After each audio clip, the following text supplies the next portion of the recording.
नमस्कार दोस्तों, स्वागत है आप सभी का आपके अपने YouTube channel study for jobs में। हम लोगों ने क्लास 10th पहला चैप्टर कंप्लीट कर लिया है।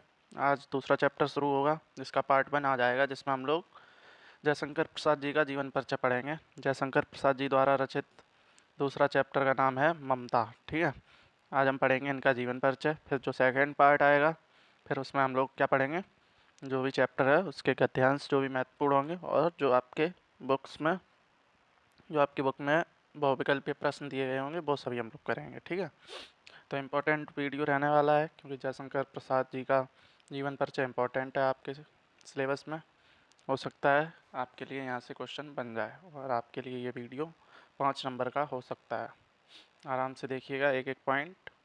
और मैंने आप लोगों को पिछला जो जीवन परिचय आचार्य रामचंद्र शुक्ल जी का कराया था, उसमें मैंने बता दिया था कि आपको कैसे जीवन परिचय लिखना है, और जीवन परिचय लिखने के लिए क्या महत्वपूर्ण चीज़ें होनी चाहिए। ठीक है, क्या जो महत्वपूर्ण पॉइंट्स हैं वो आपको याद होने चाहिए, जिससे आप एक बेहतरीन जीवन परिचय लिख सकते हैं और पूरे में से पूरे मतलब 5 में से 5 पूरे नंबर पा सकते हैं। चलिए शुरू करते हैं जयशंकर प्रसाद जी का। चलिए पढ़ते हैं। जयशंकर प्रसाद का जन्म काशी के प्रसिद्ध वैश्य परिवार में 30 जनवरी 1889 में जन्म हुआ था। इतना याद रखेंगे। ठीक है, एक बार को अगर डेट भूल जाओ 30 जनवरी तो कोई दिक्कत नहीं है, लेकिन हाँ, आपको सन तो याद होनी चाहिए। ठीक है, तो कब हुआ था जन्म? 1889 ईस्वी में, 30 जनवरी 1889 को। कहाँ पर हुआ था ये भी पता होना चाहिए। मैंने पहले ही बताया, काशी में। ठीक है, जन्म काशी के प्रसिद्ध वैश्य परिवार में 30 जनवरी 1889 ईस्वी को हुआ था। इनके परिवार इनके परिवार सुंगनी साहू के नाम से प्रसिद्ध था। इनका परिवार जो था वो सुंगनी साहू के नाम से प्रसिद्ध था। प्रसाद जी के पिता देवी प्रसाद स्वयं साहित्य सेवी थे। ठीक है, तो साहित्य से लगाव इनके पिताजी का भी था। ठीक है, पिताजी का क्या नाम था? देवी प्रसाद। ठीक है, तो जो मैं बता रहा हूँ वो आप लोग ध्यान से सुनेंगे और एक बार लिख लेंगे अपनी कॉपी पे, और एक बार फिर से ये वाली वीडियो देख लेंगे, आपको याद हो जाएगा। ठीक है, और उसके बाद क्या करेंगे, एक बार लिख के देखेंगे स्वयं से कि आप लोग कितना सही लिख पा रहे हैं। ठीक है, इस परिवार में जयशंकर प्रसाद ने वात्सल्य स्नेह प्राप्त किया। वात्सल्य स्नेह मतलब जो बच्चे का जो प्रेम होता है, मतलब अपना बचपन व्यतीत किया। ठीक है, बचपन का स्नेह प्राप्त किया। प्रसाद जी ने 11 वर्ष की आयु में ही अपने माता पिता के साथ देश के विभिन्न तीर्थों की यात्रा की। ठीक है, 11 वर्ष की आयु में उन्होंने क्या किया? विभिन्न तीर्थ स्थल भी घूमे। ठीक है, अपने माता पिताजी के साथ। ठीक है, कुछ समय बाद ही इनके माता पिता की मृत्यु हो गई। प्रसाद जी ने काशी के प्रसिद्ध विश्वविद्यालय क्वींस कॉलेज में शिक्षा प्राप्त की, किंतु अधिक समय नहीं लगा और घर पर ही योग्य शिक्षकों से, मतलब उन्होंने काशी के प्रसिद्ध विद्यालय क्वींस कॉलेज में शिक्षा प्राप्त की, किंतु अधिक समय तक नहीं की, और घर पर ही योग्य शिक्षकों से अंग्रेजी संस्कृत का अध्ययन करने लगे। जब उनकी आयु 17 वर्ष की थी, तभी बड़े भाई श्री शंकर प्रसाद की मृत्यु हो गई। ठीक है, इनके बड़े भाई का क्या नाम था? श्री शंकर प्रसाद। ठीक है, इससे इनके व्यापार की देखरेख इन्हें ही करनी पड़ी। ठीक है, जो व्यापार था अब इन्हीं के ऊपर आ गया। ठीक है, जिससे इनकी नियमित पढ़ाई टूट गई। प्रसाद जी बचपन से ही बीमारियों से ग्रस्त थे, और इनकी मृत्यु का प्रमुख कारण भी यही था। क्या प्रमुख कारण था?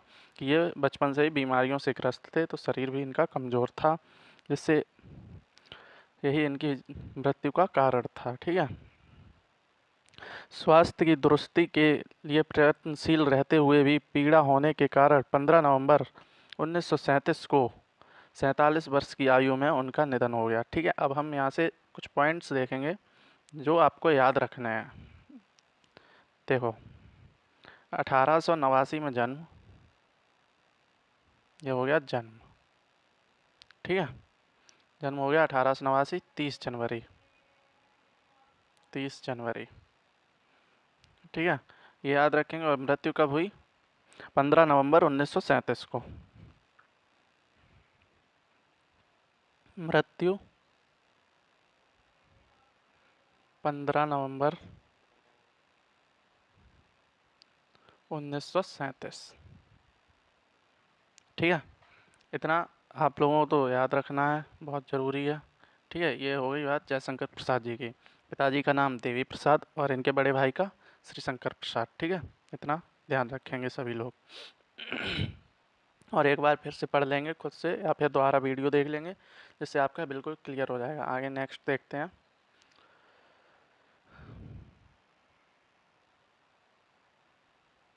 आगे देखेंगे क्या है इसमें।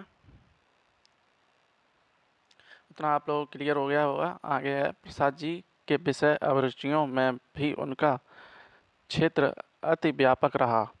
आप अपने स्वाध्याय कभी नहीं छोड़ा, मतलब उन्होंने अपना जो खुद से मतलब पढ़ना कभी नहीं छोड़ा। प्रारंभिक शिक्षा ही वेद पुराण दर्शन संस्कृत फारसी अंग्रेजी आदि विषयों का ज्ञान प्राप्त कर लिया था, प्रारंभिक शिक्षा में ही। ठीक है, इसी व्यापक अध्ययन द्वारा इन्होंने भारत के उच्चतम आदर्श और अन्य राष्ट्रों की विभिन्न सभ्यताओं का गहन अध्ययन किया और उसके आधार पर राष्ट्रीयता की राष्ट्रीयता की नई परिभाषा दी। किसके आधार पर? जो उन्होंने शुरू में प्रारंभिक शिक्षा में वेद पुराण इतिहास दर्शन संस्कृत फारसी अंग्रेजी आदि विषयों का ज्ञान प्राप्त कर लिया था, जिसके आधार पर उन्होंने राष्ट्रीयता की नई परिभाषा दी। भारतीय इतिहास एवं संस्कृति के साथ इनके कृतित्व का सीधा संबंध है। उन्होंने अपने जीवन में भारतीय आचार्यत्व का समर्थन किया और स्वाधीनता संघर्ष में भी भाग लिया। प्रसाद जी बहुमुखी प्रतिभा के धनी थे। वे महाकवि, सफल नाटककार, उपन्यासकार, कुशल कहानीकार और श्रेष्ठ निबंधकार थे।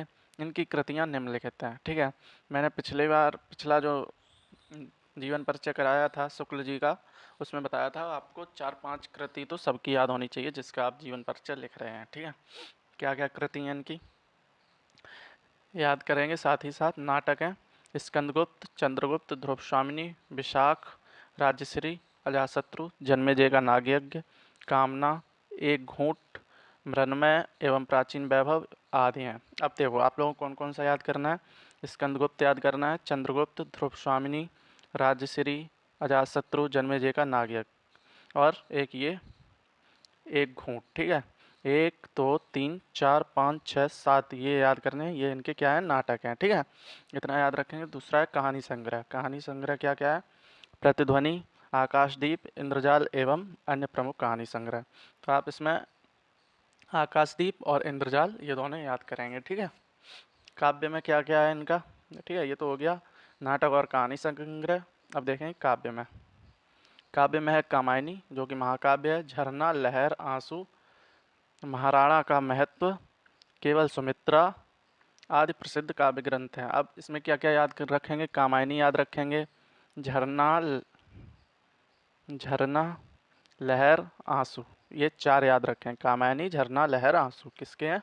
ये हैं जयशंकर प्रसाद के काव्य संग्रह। ठीक है, उपन्यास देखेंगे कंकाल, तितली, इरावती। इरावती अधूरा है। ठीक है, आदि प्रमुख उपन्यास कौन कौन से? ये तीनों ही याद रखेंगे। ठीक है, कंकाल, तितली और इरावती। ठीक है, निबंध निबंध कौन कौन से? निबंध संग्रह इनका है कन्हाई और अन्य निबंध संग्रह। तो कन्हाई आप याद रखेंगे। ठीक है, तो एक बार फिर से देख लेंगे। नाटक कौन कौन से हैं? स्कंदगुप्त, चंद्रगुप्त, स्वामिनी, राजश्री, अजातशत्रु, जन्मेजय का नागयज्ञ, एक घूंट, ये याद रखेंगे आप लोग। और कहानी संग्रह आकाशदीप और इंद्रजाल याद करेंगे। काव्य देखेंगे, काव्य में कामायनी, झरना, लहर, आंसू ये याद कर लेंगे। और उपन्यास में कंकाल, तितली, इरावती। ठीक है, ये 3 याद कर लेंगे। और निबंध में कन्हाई। ठीक है, इतना याद करेंगे आप लोग। ठीक है, और जो जो मैंने बताया वो आप लोग एक कॉपी पे लिख लेंगे और एक बार पढ़ के या फिर एक बार दोबारा वीडियो देख के उसे खुद लिखने का प्रयास करेंगे, जिससे आप लोग बोर्ड एग्जाम्स में बहुत अच्छा परफॉर्म करेंगे। देखेंगे आगे प्रसाद जी की भाषा देखेंगे कैसी थी। शुद्ध सरल साहित्यिक एवं संस्कृतनिष्ठ खड़ी बोली है। एक एक शब्द मोती की भांति सुगठित हुआ है। मैंने पिछले में कराया था भाषा शैली, वो ही आप लोग याद करेंगे। बस वहाँ पे शुक्ल जी के स्थान पे जयशंकर प्रसाद जी लिख देंगे। ठीक है, इनकी शैली के विषय में देखें पढ़े ले रहे हैं, लेकिन मैंने जो पिछली वीडियो में आप लोगों को बताया था उसी प्रकार से लिखना है। इनकी शैली के विविध रूप इस प्रकार हैं। पहला, वर्णनात्मक शैली। प्रसाद जी ने अपने नाटकों, उपन्यासों एवं कहानियों में घटनाओं का वर्णन करते समय इस शैली का प्रयोग किया है। इसका वर्णनात्मक शैली का मतलब हर एक चीज़ को एक वर्णनात्मक ढंग से दिखाया है। दूसरा है आलंकारिक शैली। प्रसाद जी स्वभावतः कवि थे, अतः उनकी रचनाओं में विविध अलंकारों का प्रयोग मिलता है। ठीक है। तीसरा है भावात्मक शैली। भावात्मक शैली में क्या लिखा है? भाषा के दृष्टिकोण में प्रसाद जी का गद्य भी काव्यात्मक हो जाता है। इसमें भाषा अलंकृत और काव्यपूर्ण है। इसी प्रभाव में इनकी शैली को दर्शाने की विशेषता होती है। ठीक है। और क्या शैली है? चौथी है विवेचनात्मक शैली। निबंध वर्णन और रेखा चित्रों में यह शैली मिलती है। निबंध वर्णन और रेखा चित्रों में। ठीक है, इतना हो गया। अब नेक्स्ट देखें क्या है।